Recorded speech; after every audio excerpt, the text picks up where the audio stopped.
I already knew Randy Richardson a little bit when I arrived at the Kennedy School of Government in 1976.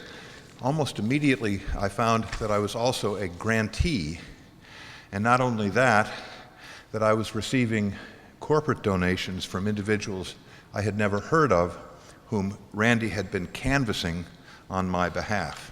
I wasn't sure what to make of it, but I soon discovered that I had the ability to start my own research program, hire a staff, and keep in the good graces of my dean.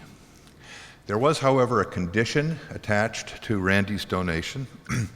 I had to invite his daughter Heather, then a student at Wellesley, into Cambridge on occasion for some lunch and off-campus tutorials in free market economics, so that her head would not be turned by those liberal Wellesley professors. The lunches were very pleasant, and they did wonders for my reputation at the Harvard Faculty Club. But I must say that insofar as giving the young Heather Richardson philosophical fortitude, it was completely a mission unnecessary.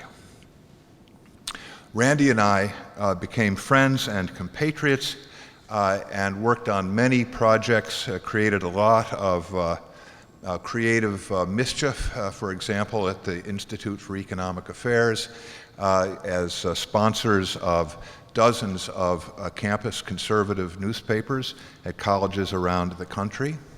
I always thought of Randy as a New York intellectual and not as a wealthy donor or philanthropist. He had many business and sports interests, but his life was very much a life of the mind. He was a voracious reader. His talk was always of ideas. He almost never spoke of politics. He was an early adopter of the idea of school vouchers and parental choice as an approach to the problems of our public schools. He was also a founding donor, maybe the founding donor, of Milton Friedman's Free to Choose television program. He combined those two one memorable evening when we all went up to 125th Street with Milton and Rose to a meeting of the Harlem PTA, where Milton gave an utterly captivating talk on behalf of parental choice and school vouchers, turning many skeptics, winning over many adherents to Randy's delight, at least winning over many among the Ps. Randy was a man of ideas, but when it came to his foundation business, he believed in truth incarnate. He always put his chips not on abstract, wordy proposals or projects, but on institutions and on people. He was personally quite modest, but he was also a man of confidence and highly decisive. When I arrived at the American Enterprise Institute in December of 1986, the institution was in desperate shape, indeed far beyond bankruptcy. It was essential to any hope of a turnaround that there be an immediate and wrenching downsizing.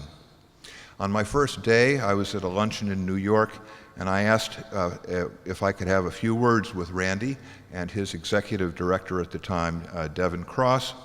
I told him that the next day I was going to get back to Washington, and I was going to dismiss 22 senior scholars and senior fellows, one by one, the week before Christmas. We had no money in the bank. I asked him for a very substantial donation so that we could at least provide each of them with a modest severance payment in recognition of their loyalty to AEI over the years. I told him also that I could not guarantee that it was going to be possible to save AEI at all. Randy grasped the situation instantly and agreed to the donation on the spot, although Devin Cross pointed out that this donation did not fit comfortably into the Smith-Richardson mission statement or grant-giving guidelines. From that day, and especially in the first several years of great uncertainty, the Smith-Richardson Foundation became a major donor to AEI, but also a critical and discerning donor. Without Randy, AEI's revival would not have been possible. One of the many important people that I have met through Randy is my now longtime friend and collaborator, the great constitutional scholar Michael Grieve. In his treatise, The Upside-Down Constitution, Mike begins by thanking fortune for having given him such extraordinary guides and teachers from the older generation. He goes on to name Randy Richardson, Irving Kristol, James Q. Wilson, Aaron Wildofsky, Dan Searle, and Walter Burns. To have known any of them, Grieve writes, is to realize that we don't seem to make men like them anymore. Not so fast. Some of us still try to be a real man. And when we do, we try to be like Randy Richardson.